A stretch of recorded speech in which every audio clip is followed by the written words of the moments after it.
I'm all serious on this one. I'm like, let's just do it. Come on, I'm ready. Like, no, nothing off air. Let's get it out.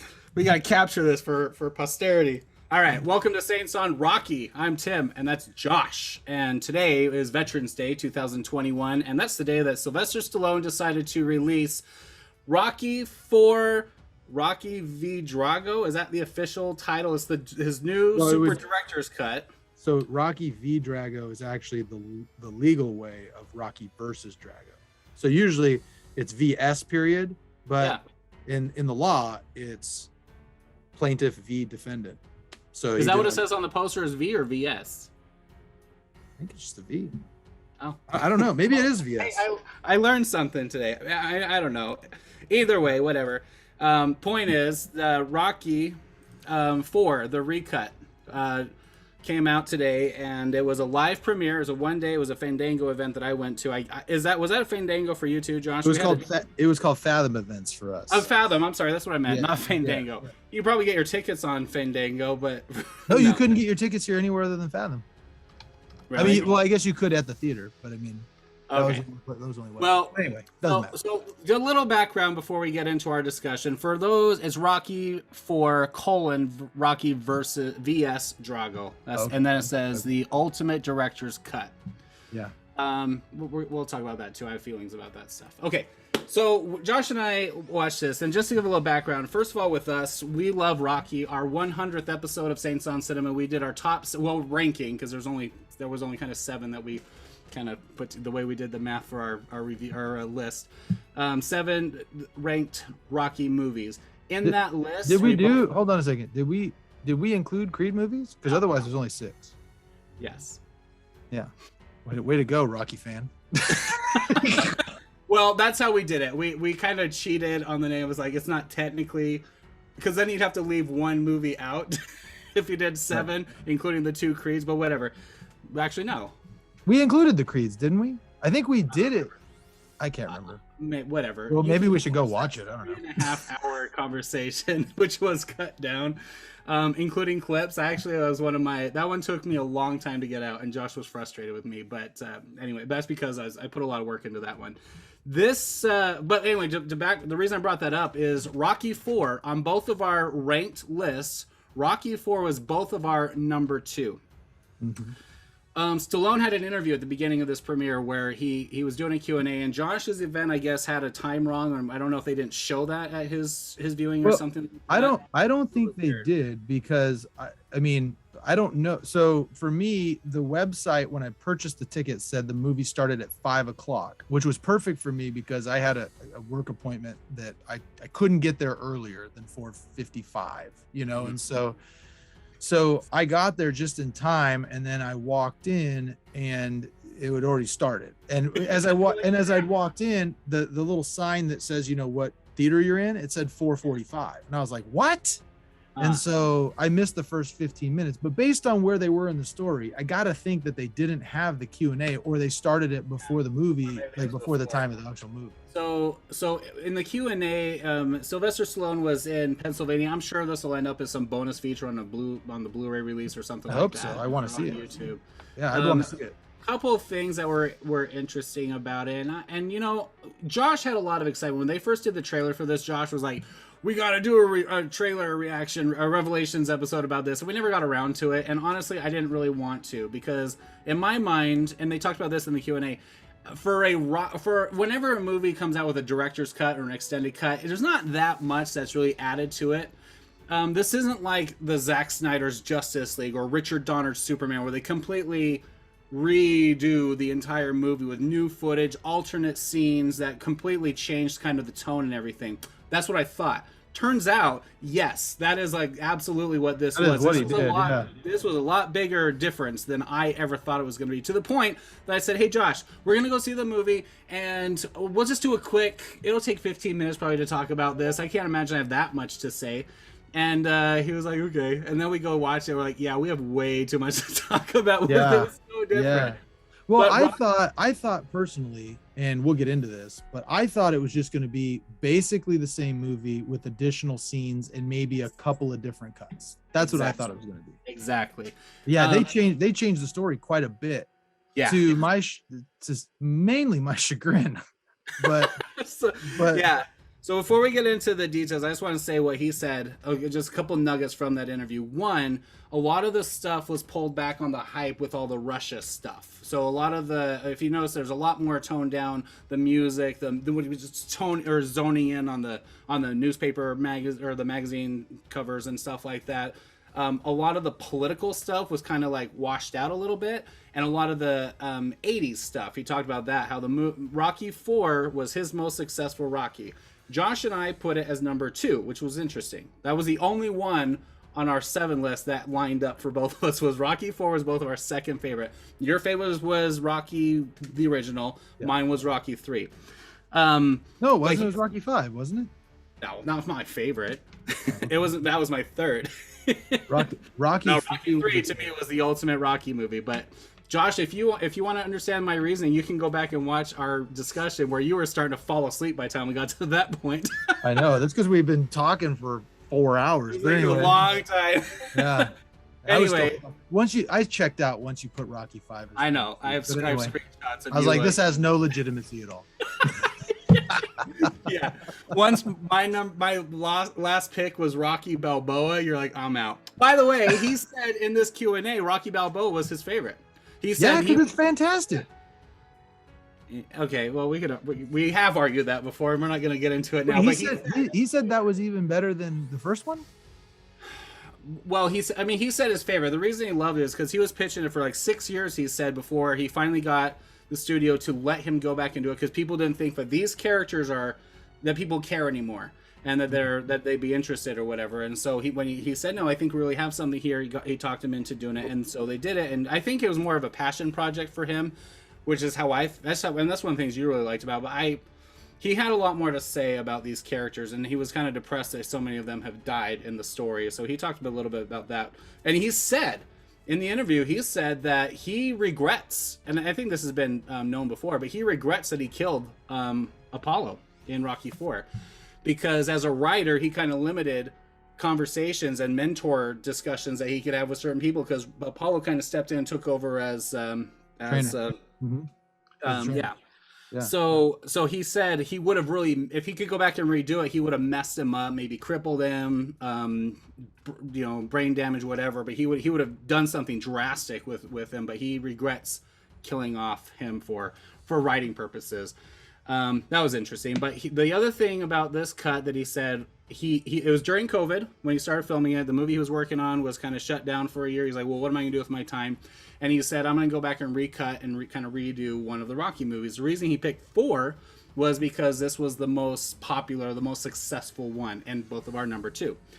I thought that was interesting, but he said it was the biggest that year. It was like the number 1 movie or whatever that year. It was hugely successful, but it's very 80s and dated. He said it's very montagey, a lot of smokes, and it's like MTV era kind of stuff. And he said he wanted to go back and kind of modernize it and kind of take a lot of that kind of stuff out of it. We'll talk about that a little bit, but there still was a ton of yes. I mean, you can't do the Rocky 4 movie without the montages. And I tell you what, I don't care if you made this as dramatic as Rocky or Rocky Balboa, your 2 favorites, but if you went in without doing a montage for Rocky 4, people would have left the theater. Yeah. I'm sorry. Yeah. Anyway. You got to keep them all in there. Yeah. You know what I mean? So there's a lot of and that's the way it was shot. It was shot for for quick shots for train montages. By then, that's what Rocky was.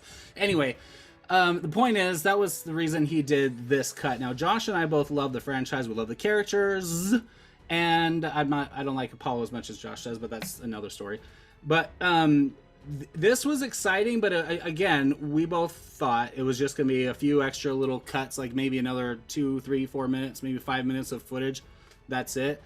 But he completely redid it because he felt like back then the pacing for getting these movies out was so fast. And not getting the movies out like you're in a hurry, but like everything was so energized, like for this genre. And in the 80s, it was very flashy and quick action, montagey, that it sucked out a lot of the soul of the characters. And he felt like there was stories to be told or emotions to be captured with Drago, Adrian, Apollo, and Rocky. And he said early too, but So I didn't see that. I didn't see that as much. I didn't see that as much. I definitely saw it out of Drago, which is something that I really liked. So but let me ask you a couple of questions. I'm sorry, are you done about the Q&A? For the intro? Yeah, I was just gonna say that was the motivation behind this. Josh and I were excited to see this, and both of us were frustrated that we did not take notepads to make notes, because I was like, hey Josh, we can talk about it. It's not gonna be like a really review kind of a thing, because we're both gonna have quick thoughts about what we noticed changed. So we have these movies memorized. Josh a little more than me. But we'll just notice the little differences and move on. But no, it's a completely reinvented movie. It really is. And so I do want to talk about the characters a little bit. I think that's really the easiest structure to talk about it, but to cover kind of the things that are different. But Josh and I, we think it'd be a good idea that we could sit down sometime, 2,000 miles away from each other, and watch or do a commentary and kind of go through it, because I think there's enough in each scene that's either different or relevant that would be good to kind of go through. I was actually noticing that there was a lot of subtle differences. Yeah, like ones that, unless you've seen Rocky IV a billion times, you probably aren't even notice. Yeah. Yeah. So go ahead, Josh. Where do you want to start? I wanted to ask you a couple of questions first about the first 15 minutes and just kind of. Okay. Yeah. So did they have at the beginning, because you mentioned to me that one of the big differences in this movie is that they spent a lot of time at the beginning going over kind of Rocky 3, the end of Rocky 3, and then they jump right to the part where Drago's coming off the plane and Apollo's in his it wasn't even the arrival. Apollo's in his pool, right? Apollo's in his pool, watch the news. Yeah. So I think the beginning part, one of the things he wanted to capture was the whole Eye of the Tiger concept. Now, the song Eye of the Tiger, do they play that during the credit? That's at the very beginning. That's the beginning of the movie. That's what I was going to ask you is the beginning, are they playing Eye of the Tiger? Yeah, I'm pretty sure. Yeah, they did. I'm pretty sure they did. Okay. Because that was one of the things I thought was really interesting. It's not in the original Rocky IV, right? It's not in there. Yes, it is. Eye of the Tiger? Yeah, it's the very first thing. You hear it at the very beginning, because the very beginning of the Rocky IV is you see the two gloves come in, and there's one that's Soviet Union, one that's America, and they smash, and it says Rocky IV, and then it goes right into a montage of the end of Rocky III. Because I own the Rocky IV soundtrack and then the Rocky Story soundtrack, which has like all the best hits, and the Rocky IV soundtrack does not have Eye of the Tiger, so that's really interesting. I know that it's surprising to me too, because it's in the movie. So so they start off with that stuff, and then it cuts right to him, and there's this whole thing with the whole point of, I think, them throwing that is to give a little foundation for Apollo being involved, why he cared so much about it. It wasn't just helping Rocky. And when you watch Rocky 3, that's the spirit of it, right? He's watching someone he's come to respect as an not an ally, but as a colleague kind of a thing, a fellow hero. That, he lost the title to him, but they're friends. And when he watches him lose the way he loses, that really rips at Apollo's heart, and he wants to do something to help. And also to redeem himself a little bit in the process. And that's what he says. He says, we can both come back, whatever that line is. I think they were setting that up because he wanted to show that there was a little heart between them, and it wasn't just this friendly rivalry that the original opening of Rocky IV has with the underground fight that they have. So that was a setup, and then it cuts right to him in the pool and all this stuff about this. Then it goes into the warrior talk. Now, there's another scene that you missed before it goes to the dining room conversation where Adrian is involved. Before that, it has Rocky and Apollo at Rocky's house in his backyard in that same clothes. So it happened that day. And Apollo is talking about, or they have this conversation about how they already made the challenge to Rocky. And he and his people have already been shutting it down because they want to wait for him to have have some fights, right? To actually have some fights. So and that's another thing that comes up later. But like that was the setup, and Paulo's sitting there like, well, what did you tell him? What was your response? He's like, I don't know. He's just like he's still processing because he doesn't have this axe to grind immediately until Apollo's death. So Rocky's just looking at it as just some guy. He's like he's not all into this arrogant American motivation like Apollo instantly, once he sees on the news, he's pissed off immediately. And that's still the same. So he has this conversation, and he's like, well, what did you reply? Like, what did you say? Are you gonna do it? And then he's like, no, we're not gonna do it yet. And he's like, well, do you mind if I do it? That's essentially the conversation. He asked for his. So I missed that. Yeah. So Apollo asks him, he's like, "Do you mind if I take a crack at it first? So I want for this expedition bout." And that's what the request was for Rocky, was an expedition bout. Mm-hmm. So Apollo's like, "Well, let me do it, and because I have something to prove." And then they kind of tip into that warrior talk, how we can't change this who we are. So, and then let me tell you real quick where I walked in. Okay, so I walked in, and it was right at the end of that scene when they're all at the table, and Adrian is basically kind of telling Apollo, like, you're kind of old, it's kind of past your time, like you really should, when are you going to move on, and then it goes into that new kitchen scene. So that's what there's more dialogue with Adrian. That was all a little bit extended too. Okay, that's interesting. So because I really liked that kitchen scene, and the reason I did was because so this is one of the nuances that I think is really interesting. The kind of the story after Rocky IV that continues on throughout all the Rocky movies is how much Rocky feels kind of responsible for Apollo's death, right?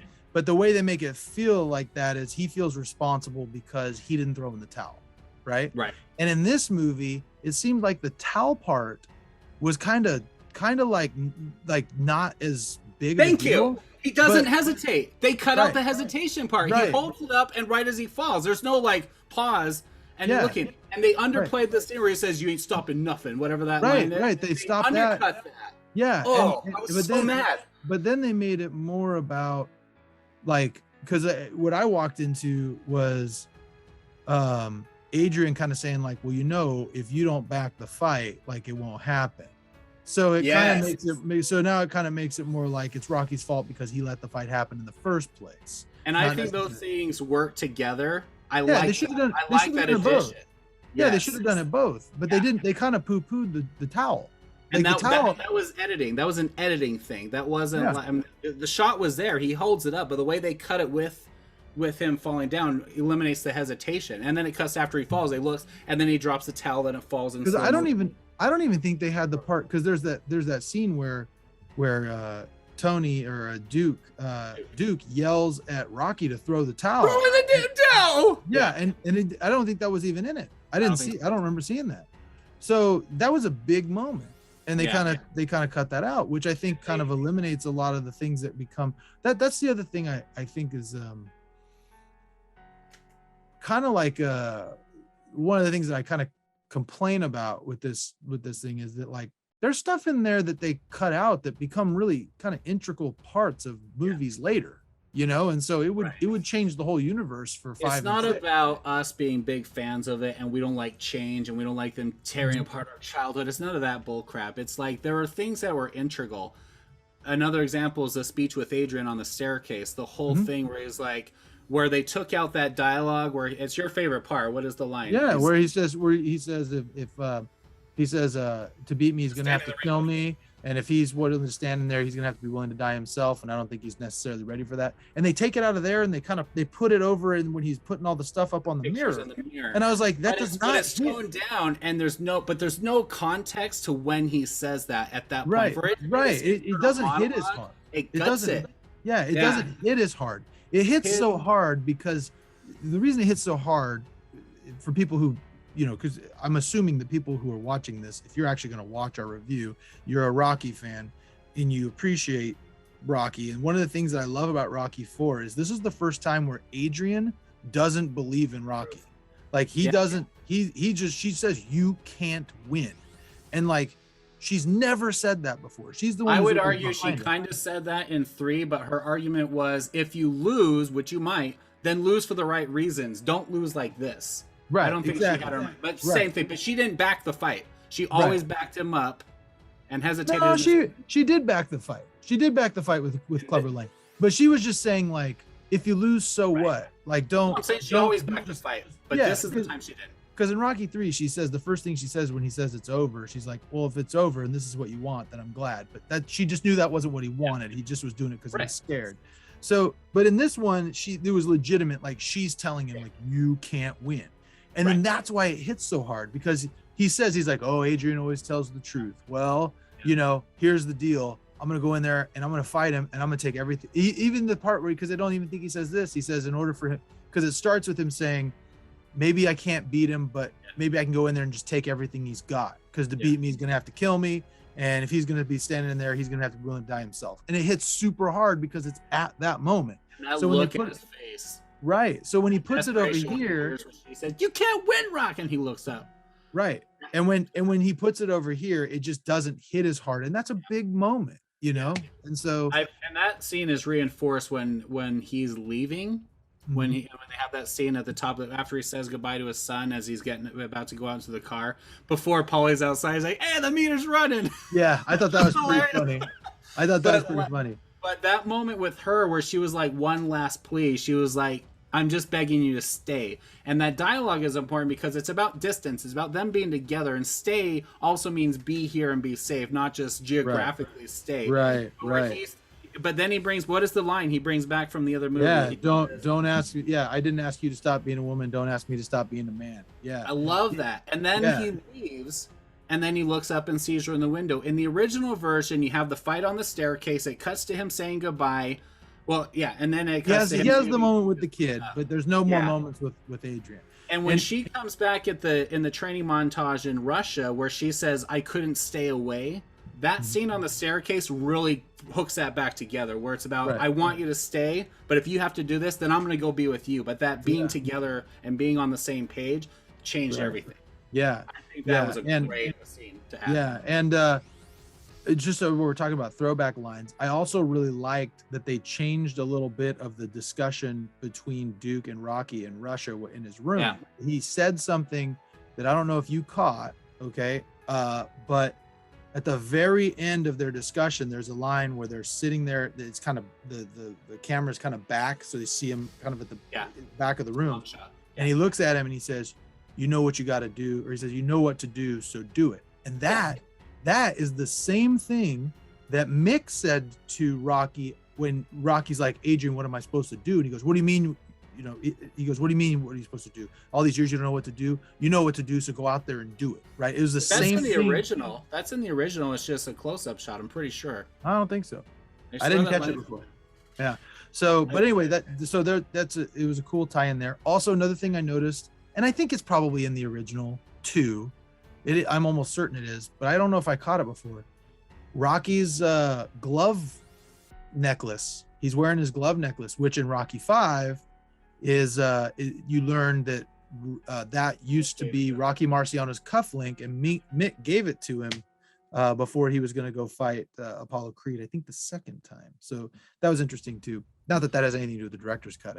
I noticed it and I was like, hey, there's that necklace. So yeah. But I going back real quick to that scene with I love the whole the Mr. Darcy romanticism that they have there with that and all that. But I think what I really liked about the scene before he goes to Russia is they changed the discussion with the kid a little bit more and elaborated on all these things. He said that was ad lib. That scene was ad lib with him and the kid. He knew what he kind of wanted to say. He said, but that was just kind of his own little monologue. I thought that was interesting.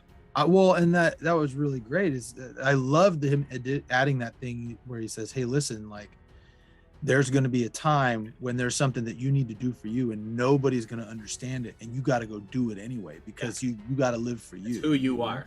Yeah. It's who you are. And you got to live for you." And that really was interesting because what he was saying there, and I'm just thinking this right now, that was kind of more Ivan Drago's story. He kept trying to say, "I fight for me." Yeah. Well, and he kept getting shut down by the Soviet Union people. They kept trying, I love, first of all, out of all of this, if there was anything I loved about this, there were a lot I didn't like, but one thing I really loved was they gave so much more context in very little to Ivan Drago's story. Yeah, let's come back to Drago. I want to finish talking about what you were saying about the son, because I think that's important. The message, because he's doubling down. He just had it shoot, or he's just been chewed out by Adrian that he made die. He just watched his son death, and his part of the burial was pretty. That was great. I loved that. I loved what he said in this one at the burial so much more than I did in the original. Yeah. And so much more. When he tells his son, "There's going to come a time, and you have to do what you're going to do for you, because that's who you are, and no matter what people say." He's like, it's almost like that's his departing words, because he very likely could die when he goes to Russia, and it's almost like I'm gonna die for this message. This is why I'm gonna die. You're too young to understand this. I'm not gonna tell you I might die, but you need to understand and think about this, that there's a reason I did what I did. And your mom's processing. He had the same conversation with her. Yeah. And he's kind of translating in his own words and his own processing what Apollo said to him. He said, that's something I gotta do. He's like, are you kind of battling with yourself, not them? Your fight's with you. That's kind of like what Rocky's going through. The fight is it's an internal thing. He's like, I gotta do it, and if I die, I want you to understand that. But yeah, let's go back to the funeral, because I loved the changes. The funeral, I loved the fact, and you know, it's interesting because even though I think I always understood it, I didn't really contemplate it until he said it, where he's sitting there and you understand now what the connection is with Apollo, in that for Rocky, you know, him saying, "Don't give it a chance." Yeah, he said you gave me a break when nobody else would give me a break, and which is from Rocky 1, and then you believed in me when nobody else believed in me, which was in Rocky 3. That hit me good. Yeah, and you know, his crying, like, granted, like, look, you know, Sylvester Stallone isn't the greatest actor in the world, but he really felt that. I felt like the crying he could have done without the fake crying, but I mean, like, the way he said it, you could feel it. You know, like it was Rocky talking to Apollo, and it was really interesting how that why they became so close to Rocky. He always, and that also gives some context as to why he went ahead with it when he didn't think it was a good idea, was because he owed Apollo everything. You know, that was a funny line that in the interview that Stallone did. He said one of the reasons he regretted killing off Apollo is because he already killed Mick, then he killed Apollo, and in Balboa he kills Adrian. And he said the thing about Rocky is he doesn't make new friends. Yeah, it's like hilarious. I'm like, it's true. Like the way he is as a personality, and people like him being a friendship, kind of a likability. Like he is kind of a very unique little motley crew there. But other than Duke, and that's the thing with Duke, is Duke is the one that carries on his heart. Yeah, but hold on a second. He does make new friends. He's got that new girl in Balboa that shows up, and then he becomes, and then he's Adonis Creed. You can argue with Stallone all you want. I'm just saying. No, I'm just saying, like, that's not true. Like, there's the new not love interest, but the new friend from the old original movie. The motivation in that movie. Yeah, and then Adonis Creed. You know, I mean, he replaces Apollo. You know, but. Like, at this point, that's like 40 and he kills Paulie. He kills Paulie too. He killed Paulie in the next one. So yeah, everybody died. He's just like but he's got Duke and Paulie, Mick, Adrian. That's pretty much the main four. And Paulo and Duke didn't get in there till halfway through it. Hopefully, maybe they'll bring Tony Gazzo back or something from the first one. I don't know. But that was the other part, was Duke's speech, and that's what I'm saying is I think Duke carries a lot of that connection. He's the string that ties Rocky to the heart of Apollo. And there's a couple of great lines, and we've talked about this in our review before. But in the scenes in the first movie and the second movie with Duke is important. But in this one, in the speech, he's talking about how he raised him, and in a lot of ways, you know, I taught him everything. And so, like, for him being on board with Rocky is the whole thing with. In Rocky 3, where he said, you know, it's nice working with you. I'm tired of working against you or whatever.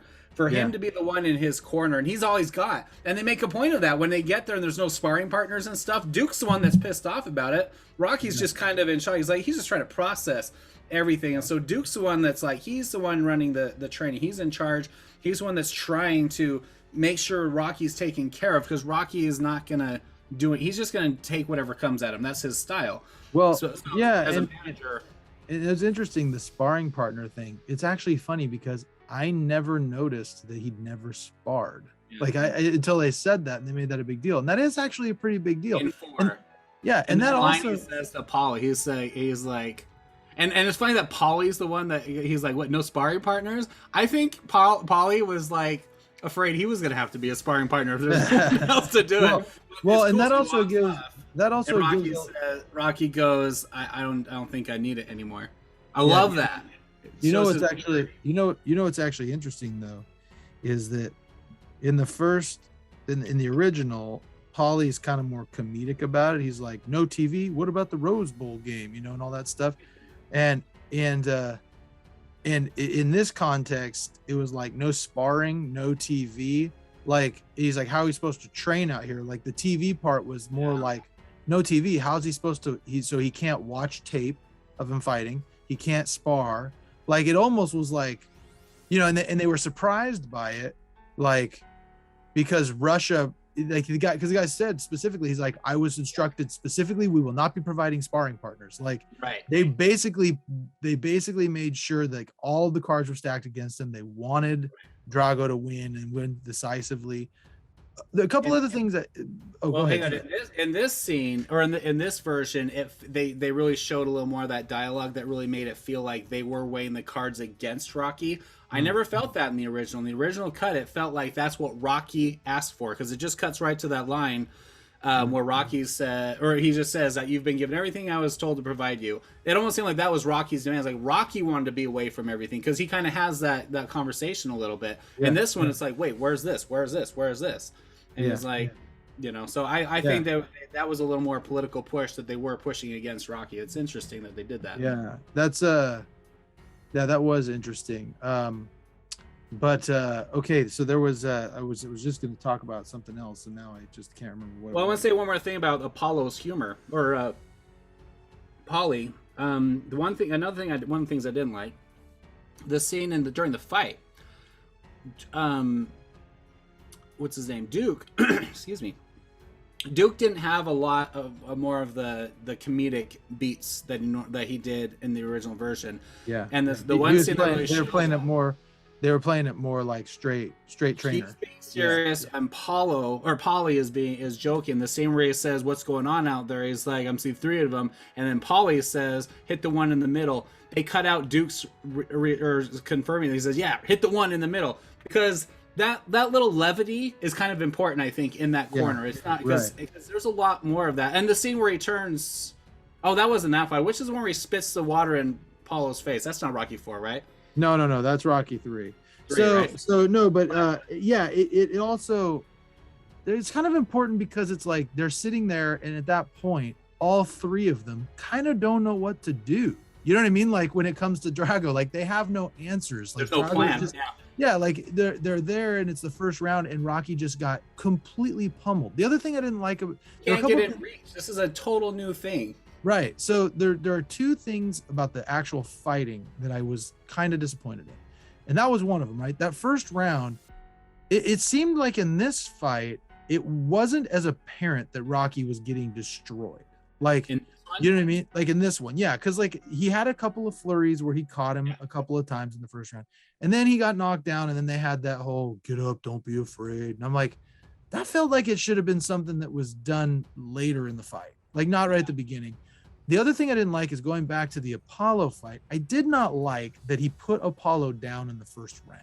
You know what I mean? Like, so in the first fight, he just pummels Apollo mercilessly. I mean, he just destroys him in the first round, but he doesn't go down. In the original, he doesn't go down in the first round? He does not go down in the first round. The only knockdown is the one where he dies. In this one, he put him down, and then he Apollo goes down. I remember that shot where he falls down. Nope. Are you sure? I'm sure. He does not go down in the first fight. Not in the first round. He goes down in the second round.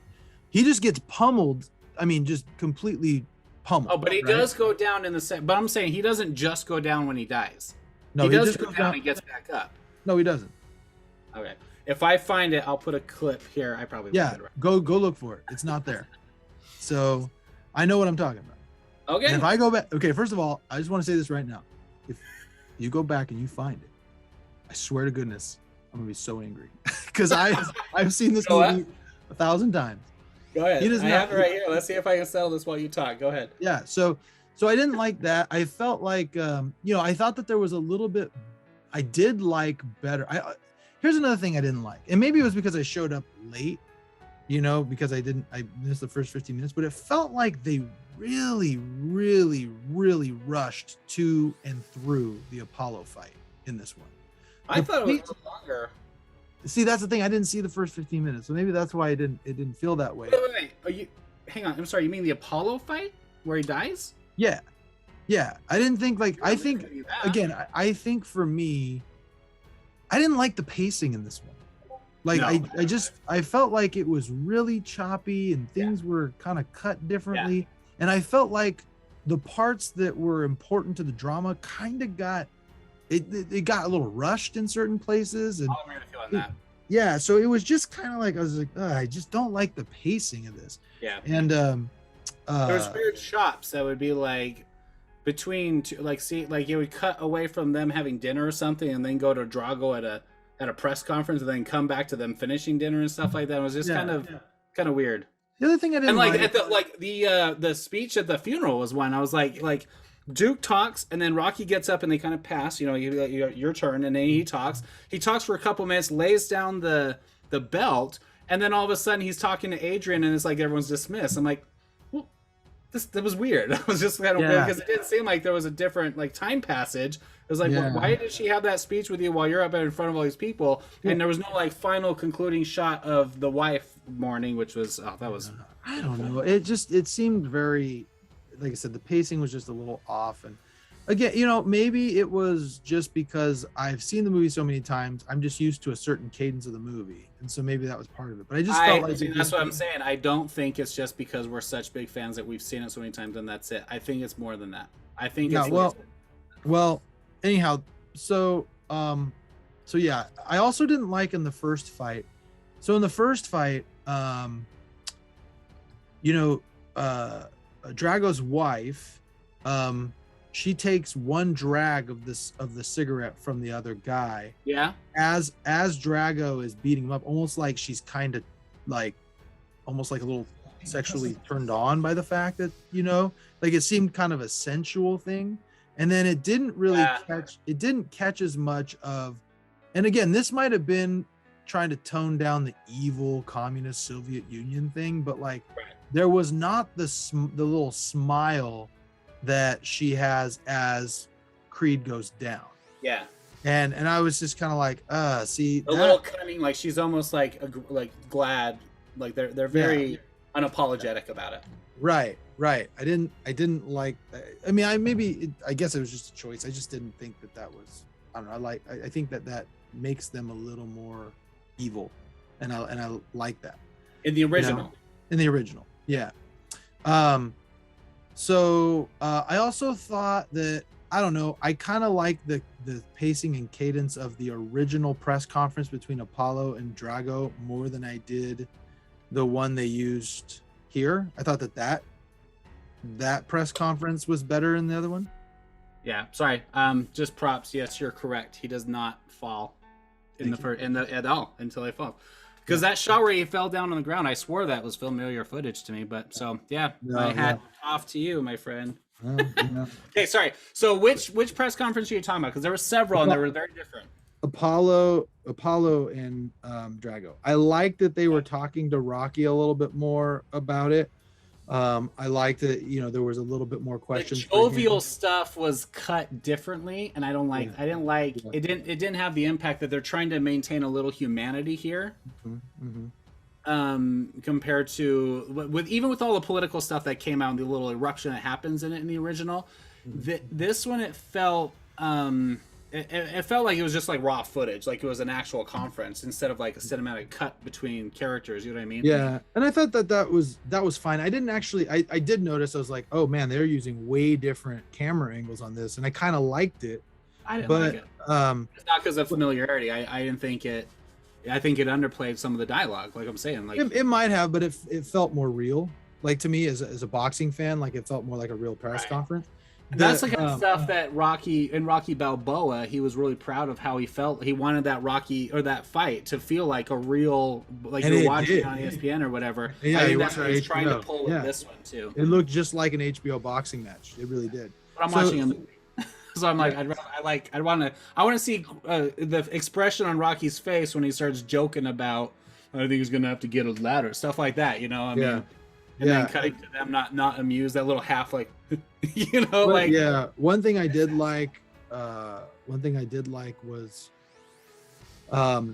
that he kind of the I can't remember his name, but the guy who's basically the commander for the Soviet Union. I loved him in that. He was so much more villainous in this one. I loved it, and he also was very much, you know, like explaining how like the tail of the tape kind of, he's 13 years younger. He's 11 inches taller. Which I never realized. I didn't realize that. That's crazy. It kind of gave him more context for why he says that this is really, and I love that he's like, it's scientific. He's like, this is completely scientific. That's physically impossible for this man to beat him. Yeah. And it was all in the original cut. It was a lot more about the politics between him and the wife. It was all about, we want to show that we also have good sportsmen and that we want to come in with this good attitude, which is all, as we know, the other side of it from the behavior from the politicians in the final fight. But he gets so much more aggressive and in the face of Drago, it seems, in this one, and a lot more of that stuff, those conversations about, we want to come to introduce, to get into the world, and the best way to do that is to defeat your champion. Like, that's essentially what they're going for. Right. You don't really get that. In the original, it's almost like playful, oh, it'd just be fun to see him fight Rocky. And this one's like, no, we want to prove a point. Yeah, we want to fight Rocky. It's not about showing the press, here's our cool equipment and here's all this stuff. They cut right through that stuff too. So he I thought all of that we were, all of that seemed really, there were some things that were good about that, but I thought maybe the pacing was a little bit, and that one again was kind of, it moved a little bit fast and was a little, it didn't seem like it ramped up as well either. Like the dialogue kind of went from jovial to, it seemed like it was a more natural progression in the original, from being just joking around to, they didn't like it in the original. It's Rocky and Apollo joking around. This is an exhibition, and the Soviets don't like it, and then that's when they're the ones, because they're trying to prove a point, and the point isn't to beat him, is to beat Rocky. Yeah, they think they're kind of like, this is not a joke. We're gonna destroy you, and then Apollo kind of mistakes it as, we're just trying to hype this fight. So then he gets, but there was a more natural progression. There was a much more natural progression from jovial joking to, now I'm pissed, let's fight. This one, it just kind of didn't ramp up the same way. It just went from a couple of jovial lines to, now we're super pissed really quickly. But I did like in the extra dialogue of them talking about how he can't beat him and he's a has-been, all that stuff, how the camera sat on Apollo's face listening to that. I like that, because there was the one time he kind of shut up for a minute when he can't believe what they're saying, but he's also realizing that they got a point, but he can't admit that to himself. But it's just his response to that before he does his final outburst, I thought was really effective. And that's what I like that you're talking about. So talking about that focusing on the face, this is kind of a little bit off, but whatever.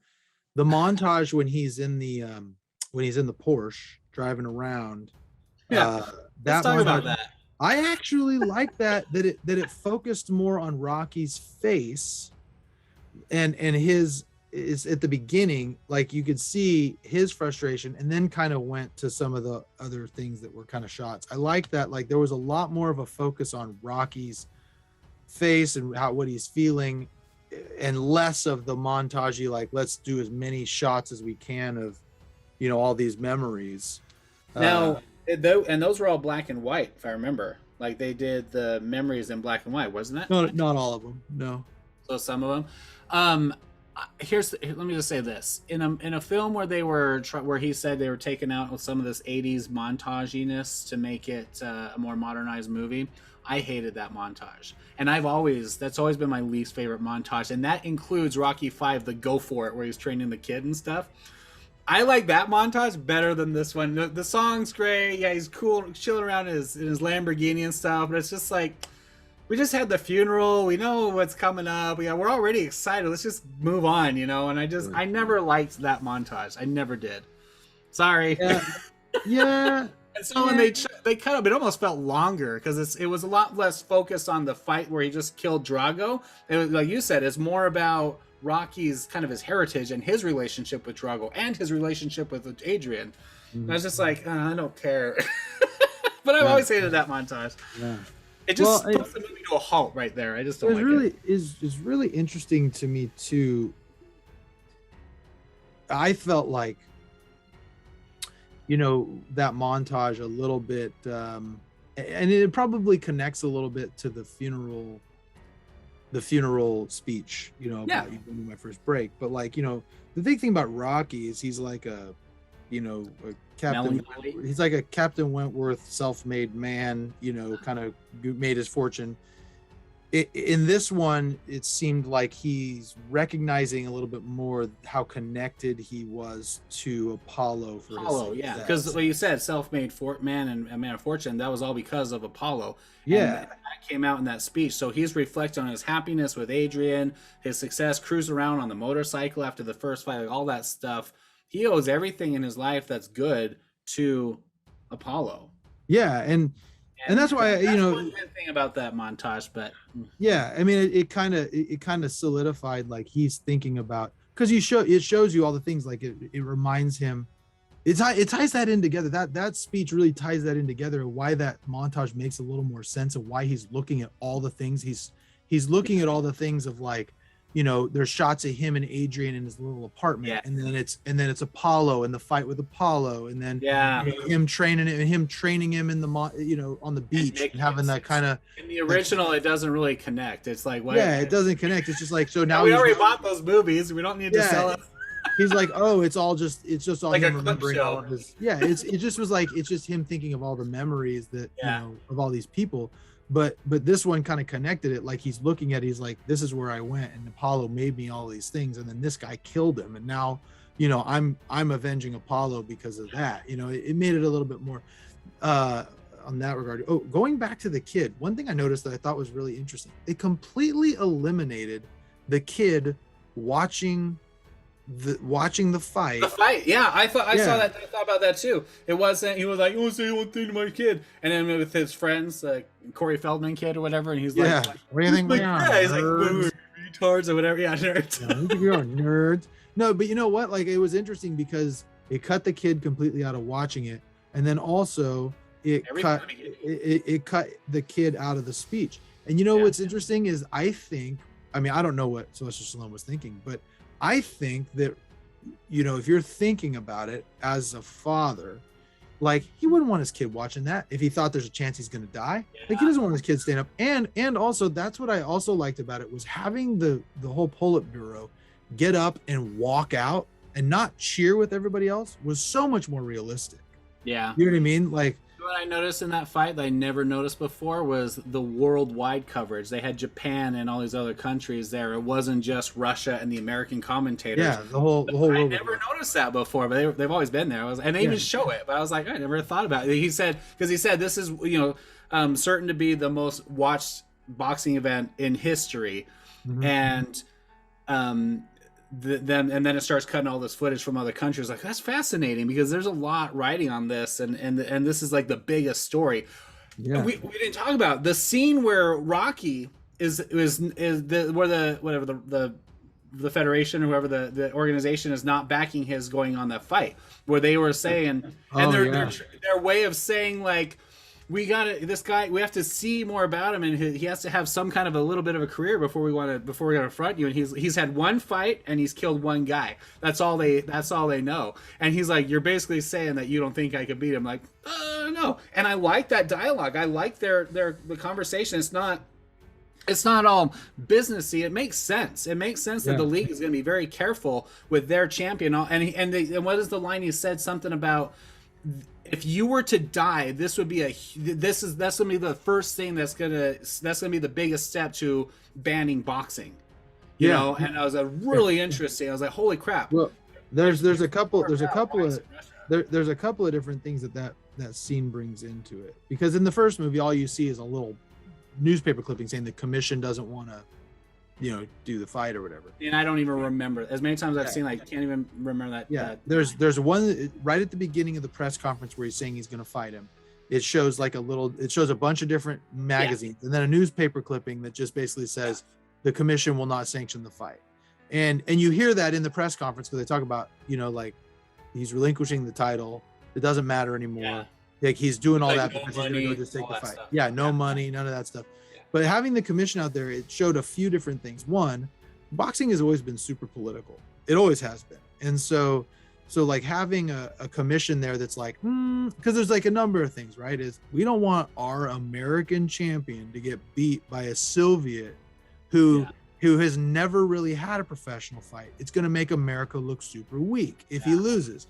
And he's killed a guy. And if he dies, that's even worse. Yeah, and then if he kills, and then if the commission allows him to fight again, a guy who's smaller, you know what I mean? Like a guy, and he gets killed, like the commission is going to be under a major fire there, you know? So there's that aspect too. And then there's also the aspect of the commission is designed to protect the fighters and the sport.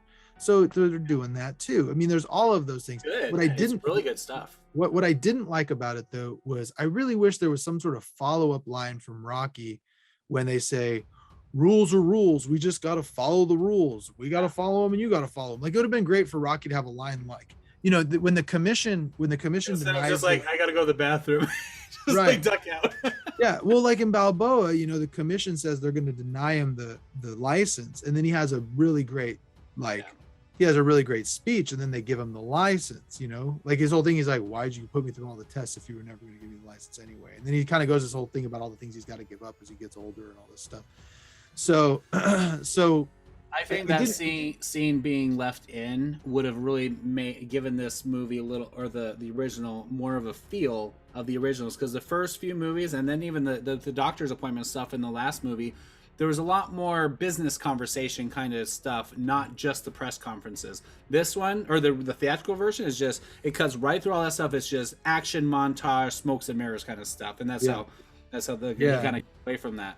But I love that scene. I thought that was probably the best addition to the movie, I think. Quite frankly, I got to tell you, in my opinion, for the most part, with the exception of maybe the funeral scene, and I'm trying to think of any other scenes that I would want like the way it was, I almost wish that they would have kept most of it the same and just added the additional dialogue and the additional stuff, because some of the stuff they took out, like I didn't like. The scene with him and Paulo watching the fight in the beginning of the movie was chopped down, and it kind of gutted a little about that you're not getting this, that we're friends and this is, we hang out and watch these fights periodically, like at Thanksgiving or whatever.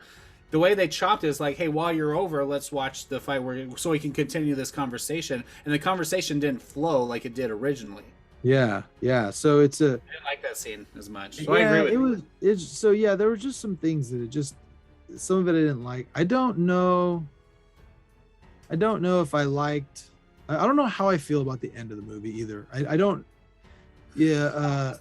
I like what was the new line he said? Oh, where he connects it to Apollo. I like that. The whole thing about change. And I think you've probably talked to me about this 100 times, but it's never connected until watching it tonight. The whole thing about that Apollo's thing is that he's like, we can't change who we are, Stallion. And that led him to his death. That stubbornness that you could look at as something that's admirable. But at the end, he was like, my friend refused to change. And he didn't call him by name, and he didn't say he died in the ring. He said he died. And then it cuts to Drago, who kind of looks down. You know, I like that. Mm-hmm. And then he says, and then it leads into the if I can change, you can change part. But the original version was way better. He doesn't say everybody can change. He goes like everyone can change, and then he cuts out. No, I like him walking by Drago on the way out of the arena as well, and Drago just watching him. He admires him. Well, he gave him a little fist bump as he walked away. I love that. See, I don't know. See, I kind of, there's part of me that I'm like, oh, that was a cool ending, and there's part of me who's like, wait a minute. The final shot with him wearing the flag and Duke wearing the Balboa robe. Yeah, but my thing was I don't know if I like the little acknowledgement of Drago there, simply because, okay, the dude still killed your best friend. You know what I mean? Like you're not all cool with him just because it's the same thing as Johnny giving the trophy to Daniel at the end of the Karate Kid, and it's the same thing where they have this leveling of the playing field where Rocky says, where Duke is like, see, he's cut, you know, he's not a machine, he's a man. And so he's bringing Drago down to his level. Meanwhile, Drago's like, he's not a man, he's a piece of iron. Like they're co-competitors. Like this is now a sport of change and like there's a unifying attitude here where the the fans are now on his side, and I think there's something to respect that Rocky could even acknowledge when Drago stands up and he says, "I fight for me, like that's powerful. And we didn't talk about Drago's arc. I want to talk about that before we wrap up. Well, yeah, oh yeah, definitely. But the thing that I think all that works though. I like that spirited.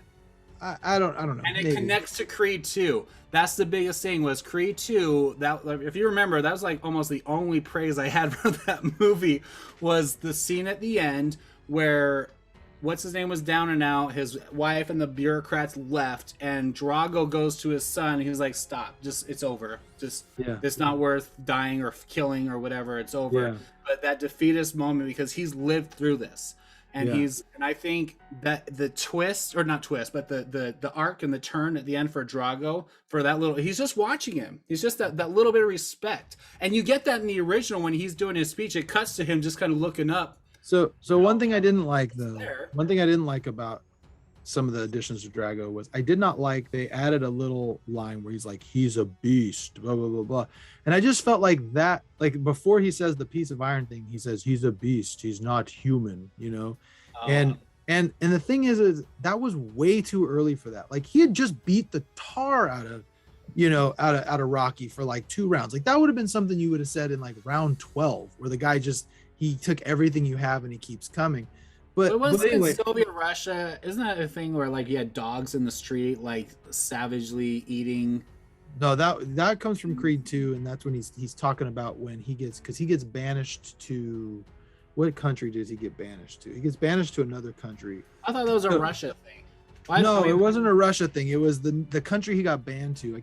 Was it Yugoslavia or? I didn't know that came up in Creed. I didn't remember. Yeah, it came up. So this is what I also liked about that whole thing about the Politburo getting up and walking away, was that they were completely disrespected by Ivan Drago, and he lost, and now their entire country was cheering for Rocky.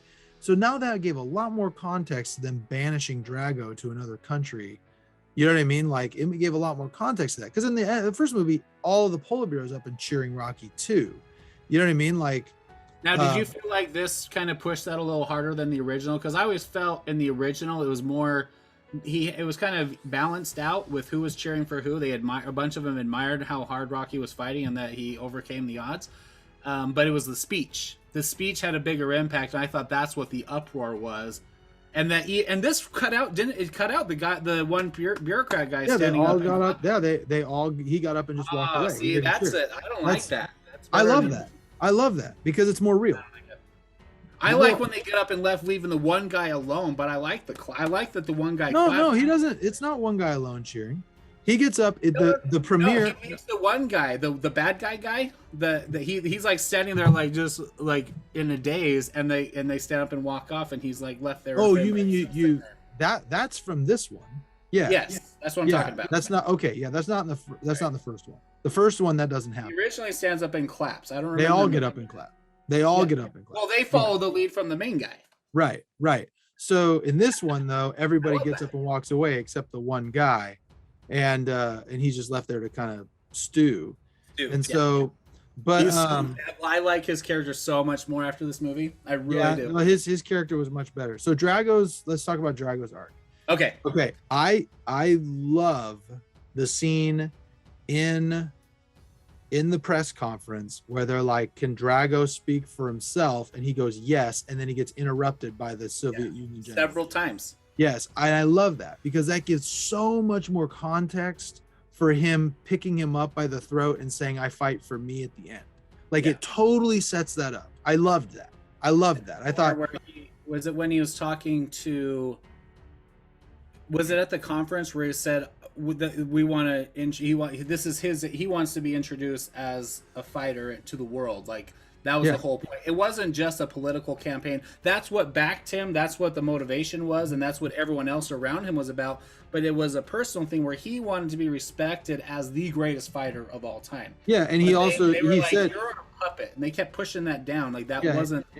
And he kept saying, and really so that's what's so interesting that Sylvester Stallone said he wanted to kind of eliminate the Soviet Union narrative.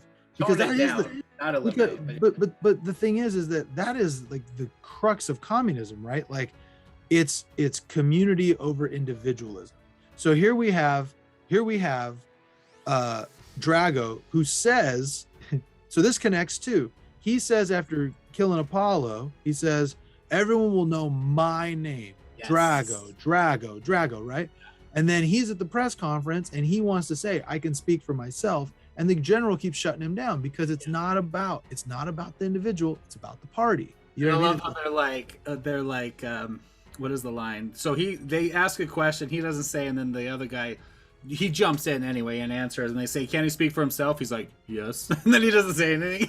Yeah, because the other guy interrupts again. And yeah, because he's a dog. Yeah. Right. And so that's what I think is so interesting about that movie, or that part, is that totally sets up. As soon as they said that, I'm like, oh, that gives so much more context to why Drago snapped on him at the end when he's having this fight. Yeah. It makes it so much more, like, it gave it so much more context. It was so excellent, and it wasn't much difference to do that. You know what I mean? There was a few little scenes where they had those little moments with Drago with him being cut off. So that's why I liked when the reporter finally said flat out, can't he speak for himself? Because you kind of saw it already in the other interviews. Mm-hmm. I loved it. I thought it worked really well. And I liked his react when he says the Drago, because he had just been shut down. And did you notice, and maybe I'm wrong, you would know this better than me, because apparently you have the Apollo fight completely memorized. But when they first leave him underneath in the rise and contraption, whatever comes up, the ring or whatever, and he's just there and he's looking around at everything, like the song has a lot slower of a lead in while it's just showing him looking around. The thing opens up, the light coming down before it finally gets up, and you don't even see James Brown for a while. Yeah. And then you see the lights, and he's like blinded completely, and then he's just kind of a spectacle. He's almost like spooked in the original. But this one, it seemed like a lot slower draw to this dramatic entrance, and it was all focused on Drago's reaction to it, more so than the first one. Am I wrong? No, I think you're right. In fact, I think that it felt to me watching it like Drago, and just as we're sitting here now, and maybe I'm just trying to find parallels, but it reminded me a lot of some of the parallels between the first fight between Rocky and Apollo in this. Rocky's in the ring and Apollo is goofing around and coming in here, and he's not taking it seriously. You know what I mean? And Rocky's just like, okay, MFer, like, you're clearly not taking this seriously, and he puts him down in the first round. Where in this one, it seemed very similar. There's a really cool, I thought it was a good shot kind of back where you can see Apollo up dancing and Drago just standing there looking at him. Yeah, and you could see it was almost like this feeling of Drago just being like, I'm not a joke. You know what I mean? Yeah. Like he's like, I'm not he was never impressed. Yeah. Like he's not used to that kind of celebration in Russia in the story. I mean, the original, but he's just like, it's a spectacle, and he's like confused, but he's not like intimidated.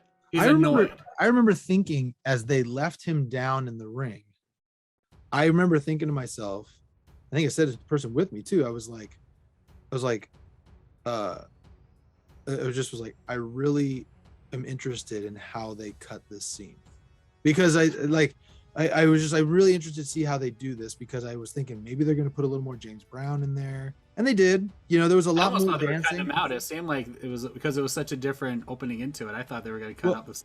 Well, it seemed really interesting. There was a lot more dancing, and I think that was good, because it gave a little more context to Drago. Like I said, I got the impression when I'm watching it, Drago was just sitting there and he's just like, they're not taking me seriously. You know what I mean? Like, I'm okay. This isn't a joke to me. You know what I mean? And you can see it even in I felt like the initial kind of back and forth in the exhibition was a little bit longer too. There's a lot more shots of Creed just trying to dance around while Drago's not really doing much. He's just kind of waiting. And then boom, he catches him. And it was much more distinct difference in the punches. Because you could see Apollo's just kind of throwing like exhibition punches, right? He's not taking it super seriously. And then all of a sudden, he just catches him, and it's an immediate, I feel like having that much more time made that a first shot so much. It completely changed the tenor of the fight more. Like it turned from, it went from like we're goofing around to we are not goofing around. This is a fight. And that was the same way in the first movie. In the first movie, Apollo's dancing around and all this stuff, and all of a sudden Rocky catches him and knocks him down. And then what's the first thing that Duke says when they get back? He goes, he doesn't think this is a show. He thinks this is a fight. You know what I mean? Yeah. And so that was the thing. Like to Apollo, that was a show. To Drago, it was a fight. And it was a stark difference. The other thing that was different that again, correct me if I'm wrong. The whole time I'm like second guessing myself. I'm like, how well do I know this movie? Because I swore that was different. I swore that was different.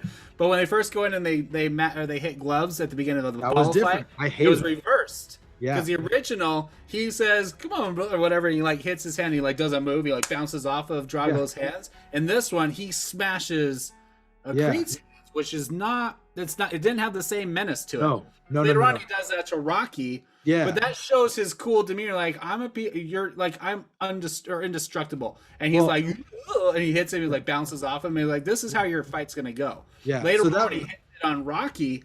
In the original, it's like he's making a statement. He's like, I'm not just here to get through this, endure this fight, and finish it. I'm here to destroy you. He says, I must break you. I must break you. Yeah.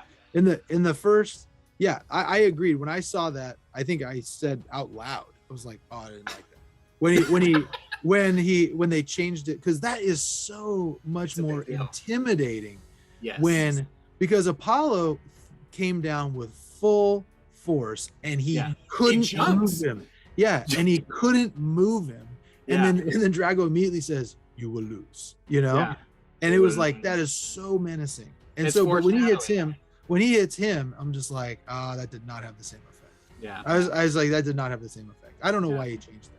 I wish that wouldn't have been changed, because that was some of the stuff it to me, and I know you wouldn't be able to relate, but the Superman 2 theatrical version, in the mid 2000s, they came out with the Richard Donner cut, because Richard Donner was the original director. He was fired from it while they're halfway through doing it, and so the theatrical version of Superman 2 that came out was not the original vision that went along with the first movie. In the mid 2000s, the studio let him cut together his own version of it to show the audience, because it was a big push for it, what the movie would have looked like. And in doing so, a lot of the scenes he used just alternate takes that weren't as good as the takes that were in the theatrical version, just because he wanted to give us something new to see that we hadn't seen before, like that. And if some of it doesn't work in both versions. That is actually, I did get the impression at times. I was like, it just feels like he's changing things just to change them, just so it's different. It not didn't seem like Ryan Johnson, trolling the audience kind of a thing. No. It just seemed like he wanted to just be different. Yeah. Yeah, it was almost like he was sitting there and he's like, this other take might be nice. They might like to see a different take of this or a different. Just out of curiosity. And it doesn't hit as hard, So, I don't think there was an additional scene that I didn't like. I thought that the scenes that they put in there all really gave a little bit more rounding to the characters. The three that stick out to me the most is the one in the kitchen where Adrian reveals that like basically Rocky's backing the fight. Yeah. And then the scene with the commission, right? Yes. That's a big one. And then the third scene was and then there's the funeral, the changing of the funeral. I love that. And then what was the other scene I was going to say that was like a pivotal? There's only three I can think of. The big one. There was one more scene that I tomorrow when it streams, you'll have to go back and watch the beginning to see that opening scene. Yeah, I plan on watching it again, and I'm sure it's going to come out on Blu-ray or whatever, and I'll buy it on Blu-ray. Yeah, because that was a big. That's a big. It was definitely, if you're a Rocky fan, it is more than worth a watch. Like I thought it was definitely it's one that if you're a real Rocky fan, you should have in your collection for sure. Yeah. It's an interesting take on it, and gives it a lot more well-rounded stuff. I loved all the additions for Drago. I thought that was. I want to ask you your opinion on this. This wasn't anything anyone asked for. This is something that Stallone did kind of because he had time with COVID. And he said when he got the studio to do it, he said MGM was really great about it. And he said he first thought it was going to be just a few weeks that it would take. He's like, yeah, this shouldn't be too hard just to recut to kind of tell this part of the story. It ended up being like 9 months, and he could have kept going until the studio had to finally say, okay, that's enough. We gotta get it out, because they were putting a lot of money into paying him to do it, and a lot of resources into it. And so he said in the interview, he said, you know, and they said, if you hadn't been cut off by the studio, he said, oh, I could have gone on forever. You're always going to keep tweaking it. And that's what George Lucas has done with Star Wars, or had done before he sold it. Every time there was a new distribution of it on DVD, on Blu-ray, special editions, and THX versions, and the Disney Plus version, like every time it was done, things were tweaked and messed with, where it's like, hey, at some point you gotta stop touching it. And there's a phrase, as I learned in film school, or saying like, shows or movies are never finished. They just, well, now I can't think of the phrase, but like, there's nothing's ever finished. It's just, there's a point where you stop editing it and stop working on it. Things are just kind of left alone at some point. So my question for you, in light of this era where we have the Snyderverse of Justice League, and we have this, and we have, you know, there's been some other examples I can't think off the top of my head, extended versions of like Lord of the Rings, all that kind of stuff. That's a little different. Not talking about extended versions, but kind of recut and reconstructed movies to kind of regenerate a new experience. Do you think this is something that should be further explored, kind of more mainstream? Would you like to see, like, we kind of saw the same thing with Cobra Kai when they kept showing footage from the original movie. We're seeing stuff we had never seen before. Now they put it into a new series. Oh, and P.S. Rocky Stallone has ideas for a prequel miniseries of the Rocky characters, and he kind of outlined that in the interview. No. Kind of Cobra Kai kind of idea. And I was thinking about Cobra Kai as he was talking about it, and then he mentioned Cobra Kai because there's a home for these characters. But you can watch his interview about that. But anyway, do you think? Wait a minute, hold on. It's a prequel though, right? He wants to do a prequel. Yeah. Not with them actors, the younger actors. Yeah, I'm not. Adrian, and Paulie as you know, younger. Mick and like 29 or whatever. Paulo comes into town. This is all stuff he described. Paulo coming in and like kind of, you know, bringing with the gloves and everything, and like just kind of show like, oh, that guy's great, you know, that kind of stuff. He has this kind of Cobra Kai vision about it. I don't like it. Anyway, but anyway, I don't like it. He's gonna ruin it. He does that. He's gonna ruin it. No, you can't recreate these characters. I'm sorry, like you can't do that. I just hey. Not a fan. Nope. Do you not remember your first thoughts of Cobra Kai? Oh, no. This is different. That's different. Why is it different? You're using the same actors. It's the same characters. I disagree. A prequel using a younger Rocky. First of all, like, no. Okay. Well, whatever. Anyway. That's a different conversation. But what do you think? Do you think there's a place for this? Would you like to see reimaginings or revisions of like this being a normal thing that it just happens all the time, or just occasionally, not like every movie, but like, you know, do you think creators should go back and consider this idea and go back and kind of recut some of these big movies, just give us another version of them with footage we've never seen before, elaborating on things, you know, 30, 40 years, 50 years later, be able to say, here's something that I would have liked to have done differently. Expand on the characters, not the action, stuff like that. I don't know. If directors feel they had a different vision that would have been more appealing or something that they would have preferred, some movies I would be interested in seeing that. So movies that come to mind would probably be like The Godfather would be an interesting one to see them do that. It's already 50 years long, but we could, you know, there's that. I mean, I would be interested if like The Never-Ending Story had a different take. I don't know, you know, it just depends on how rich the characters are. It's interesting in a movie like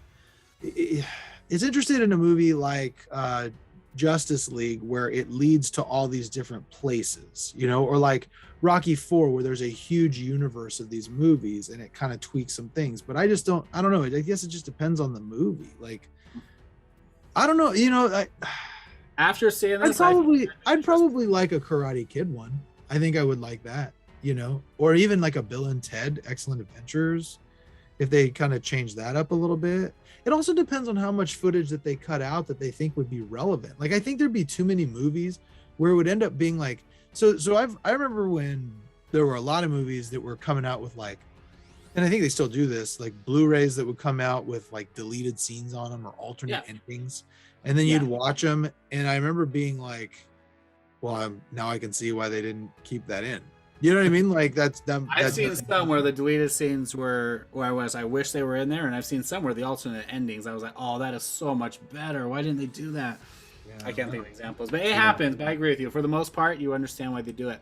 And I know some people, like real film artsy kind of people, feel like are very strict on that they don't like director's cuts because they feel like whatever the director's finished product was when it was distributed, regardless of studio pressure for time length and restrictions like that, that was their vision, and they don't like extended cuts. They said if a scene was what it should have been better or added, it should have been in the theatrical version. So some people are really snobby about that. I'm not. Depends on the show though. Like I said, Dune, that I saw the extended theatrical or extended version of that, and I wish that they had had a theatrical cut that I could have enjoyed the pacing of. Lord of the Rings, and I talked about this after you had to drop off. Lord of the Rings, I've never watched the theatrical version after I got the extended cut because it's so rich with the world building, and I love it. I love every second of footage of the Lord of the Rings because I care about that universe. Don't care about Dune. I don't think Rocky 4 needs to be, or Rocky 1. Oh my gosh, you imagine a director's cut of Rocky 1 with like 10 minutes of extra footage? Oh, I'd fall asleep, you know? I'd like it. I know you would. I would love Sylvester Stallone to spend the rest of his life recutting all Rockies. So I don't know, because then you're gonna get just a bunch of like just alternate takes of shots that we already got. There's a reason they put those in the original versions. Why are you showing us different versions? Could you imagine if he went back and recut all of the movies to where there would be like certain stories that would change fundamentally from movie to movie, that would change the arc of a character for over the course of time? That would be awesome. That'd be so awesome. But yeah, no. Okay, hey, let me give you one. Rambo 2. Make Rambo 2 where it's a lot more heartful and PTSD like Rambo 1, instead of trying to transition him into an action star like he is in Rambo 3. I don't like Rambo 3. And Rambo 2 is like halfway there. I bet you there's footage that they could recut that with more drama with the girl that dies, all that stuff. Retell that story. So I feel like First Blood is not a completely different character than Rambo 2, 3, 4, 5. Yeah, I don't know. So in answer to your question, do I want to see a bunch of these? Probably not. Because I'm kind of with, I have to really be invested in a movie to watch a director's cut. I mean, right. Like, I never watched the Snyder cut of the Justice League. It was like 6 hours long. Yeah, it was like 4 hours. I was like, no, thank you. Like that's cool. I'm good. No, I just think that there's like, I'm trying to think. I mean, yeah, my favorites. When I think of my favorite movies, like the ones that I watch over and over and over, like I'd love a different cut of Back to the Future, or like, a couple of those types of movies, or maybe a different cut of an Indiana Jones movie. I don't know, not super Indiana Jones, but I do like those. So yeah, some of them like my favorites, sure. But if they started doing it all the time, I think it would kind of water down. Yeah. The thing. So here's a question. I know you watch these movies. No, you watch Karate Kid whenever you're sick, but whatever. You watch these movies frequently and with your kids. Oh yeah. When you They're go annoyed. They're annoyed about it. When you go through in a couple of months and you watch them in order, when you get to 4, are you going to watch the theatrical and just watch this one periodically? Or are you going to watch this? Is this now the replacement? Because when they did the Richard Donner Superman 2, I know a lot of people in the community very, very seldomly go back to the original version. That when they watch them, they watch the directors or the... That's a good question. I think I might watch this director's cut more just because I feel like I'll catch more nuances because I've seen the other one so many times. You know what I mean? Like I've seen it so many times, it'll be nice to see things that I haven't seen 1,000 times. That's why I want to do a commentary with you, because it'd be fun for us to pick out those scenes throughout the movie because they're everywhere. Yeah, so it's interesting. Yeah, these Rocky movies, I've seen them so many times. And it's true. Anytime a new Rocky anything comes out, usually, like a sequel of some sort, I watch every single one of them. I watch them all, one through Balboa, and if it's Creed, I watch watch the Creed movies too, so I have them all. And you have to do that, especially for a movie like Creed 2 that feeds so heavily into Rocky 4, because there's so many things that you don't catch if you don't watch them. So, and I'm trying to do that. I'm trying to convince my kids to do that with Karate Kid, because Cobra Kai comes out next month, and I'm like, guys, we got to watch these movies. And they're like, ugh, we don't want to do it anymore, Dad. I need to have my perspective or be sharpened for my Easter egg hunting. You definitely, well, yeah, because this is gonna be so heavily Karate Kid 3. You got to at least watch that. But anyway, so yeah, I don't know. I think probably I would watch this one now, like I said, but it would not be because I think it's better or it makes a better story. I think it would just be so I could catch more nuances. Yeah, fair enough. But I would say if we're asking like my part of review, you can't be Celestial because that was the only showing of it, so you can't go see it in the theater. But I would say that this is the question: is this worth seeking out? If someone's going to go buy the DV, is it worth buying? That's the question. Yes, absolutely, no question, so. No question. Yeah, it's a fantastic little. I think he did a formidable job with it. There's some things I didn't like, but it's streaming on Amazon Prime as of tomorrow, so. But you got to rent it, right? It's not for free. Oh, I don't know. He didn't. He just mentioned that when they were plugging. But so yeah, I'm sure it's going to be a rental. Or buy it. You think buy it? I would just buy it. But I'm going to wait till it actually comes out on. I still buy physical copies, so I'm going to buy a physical copy. So you didn't really answer the question. You said you'll watch it periodically for nuances, but when you watch them all in order in a block. Yeah, that's what I meant. I probably will insert this one, but it will be because of the nuances, not necessarily because I think it's better. I think overall, I think the original's better. I do too. I love the new stuff, but I think I mean, he in the interview, you gotta listen to it. He was kind of downplaying, like it was almost like it was like an embarrassment how montagey and flashy in the 80s it was. I didn't think it was the most annoyingly. Yeah, the robot, I get that, but like the pacing, the fun, the music, the impacts, the characterizations, the emotions that you capture with the way those shots were done. I wish we had some of those new scenes in there, but I still think the original is a better cut. Yeah, you know what though? I think that is a. I think it was you, or it might have been somebody else who was talking about the Snyder cut and saying like, well, I don't really like this. I think it was you. You're saying like, I don't like this because this is basically Zack Snyder like appeasing, having time to think about it, and yeah, like afterwards being like, oh well, the fans didn't like this, so this was my original version, and changing it to appease all. I don't accept that as a Snyder cut. It's a Snyder remake, but the first one I feel is still the Snyder cut. Yes.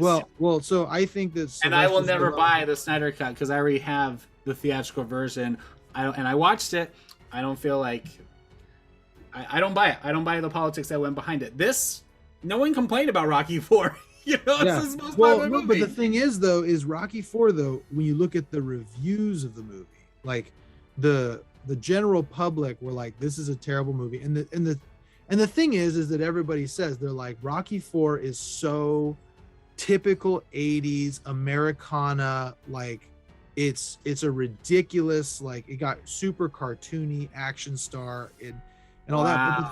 But the thing is, though, 40% critic score on Rotten Tomatoes. I didn't know that.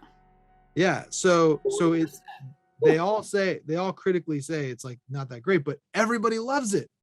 Yeah, it's everybody's favorite movie. Like it's the one that everybody remembers. You know what I mean? Everybody remembers him fighting the Russian. Like that's what they, you know what I mean? And so. But yeah, like, so I think that's just Sylvester Stallone being like, yeah, it wasn't a great movie, and now I'm going to try to make it. Well, if you wanted to pick the worst, it would have been 5. 5 was the worst by a long shot. It was my number 3 on my list. No, here's a question. Do you think you should touch 5? Do you think that could be fixed up and cleaned up? Would you care? Or just let it rest in peace? I don't know. Well, look, if that footage was the best footage, I don't see how he can make it better with stuff that they cut. You know, like no, I'm sure that they could. Like in my opinion, this movie, if I were to, I wish I could now do an Edlo cut and take the original and just put like the stuff I loved from the new one and add it somehow to this one. Like there was just, There was a Well, lot to it. There I'll was. tell you, if you were a little more contributing to the editing process on our channel, you would be able to do that because I could do that. How did you put them together? Yeah, well, maybe a lot. I'm teasing. All right. Any final thoughts? And I agree. A fan cut, and I'm sure there will be online. Someone will cut the good stuff together. But I agree. I think a fan cut of putting the newer stuff in the old version in the old movie would be the best version. Yeah, I generally I prefer the original theatrical version, but this was fun and it was interesting to see, and it gave a lot more rich context. And I think now when I go back and watch the theatrical version, I'm gonna have a lot more context for some of the characters. What do you call it? Not influence, but like their what do you call that? The characters motivations. Yeah, like the characters' motivations on why they do what they do. Yeah, so, that's kind of what I feel about this. This is almost like a commentary on the movie that we already love. So when we watch that movie, we have context that we can appreciate. So I agree with that. That's a good assessment. All right. Well, yeah. We had a lot to say. I think it's still gonna be worth sitting down and kind of going through, and we'll pull out. If you love Rocky IV, or you're curious about this, and you know that we're big fans, and you want to know if there's details, because there's commentary, not just noting the differences, but what they mean, and just our thoughts about the original movie. This would be a fun one for us to go through and do a commentary on. So we'll plan on that in the future. Yeah, and it'll be really, really meaningful if we actually do it, then get it edited, and then get it published. Oh, so now you're criticizing my editing. No, I'm not criticizing the editing. I'm criticizing. All right. Actually out. Anyway, so yeah, we'll do that. That would be a fun one. And Josh and I don't, to take time to do a commentary very often. We've only done a couple. But this one I think will be worth it. So we'll plan that. We'll do it. It's going to be available for you to see, and it'll be available by the time you see this. It'll be easy for me to cut this out tonight. But yeah. Anyway, if you watched all this, thanks. Let us know what you think of the additions / changes in the comments below. If you think this one's better, curious what you guys think. We should do a poll on the Facebook pages too as well. You should shoot that out there. Yeah, but anyway. I did want to say one other thing though. Yeah. Real quick before we end.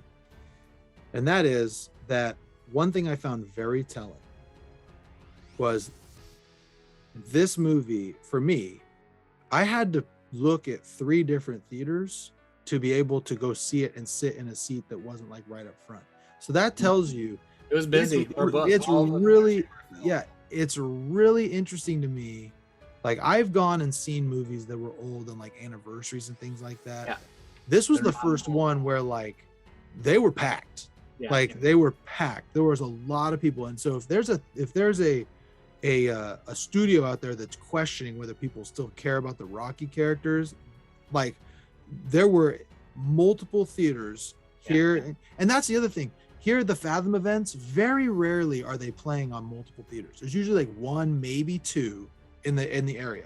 This was playing in like 5 or 6 different places, and every one of them were not sellouts, but they were all probably more attended than like even Shang-Chi when I went and saw that. I mean, there were a lot of people. Your opening movies weren't as booked as this theater was for me. I was annoyed too because most of the people in my audience were like getting up and down like the whole movie. It's like, I've seen this before. I can go to the bathroom and go get my popcorn or something. Like when it's a new movie, there's not a lot of that. But this, and it was like 98% male. There were very few girls. There were girls there that were just with their boyfriends or husbands, and that's about it. good women right there. Yeah. All right. Well, thanks for watching, and let us know what you think of the Rocky IV Sloan. What is it? It's Rocky versus Drago. Ultimate Director's Cut. Anyway, so till next time. Thanks for watching, and I messed up my ending somehow. Anyway, whatever. Thanks for watching. We'll catch you next time on Thanks. I always do that. Thanks on Cinema. Saints on Cinema. And thanks, Josh. We'll catch you later.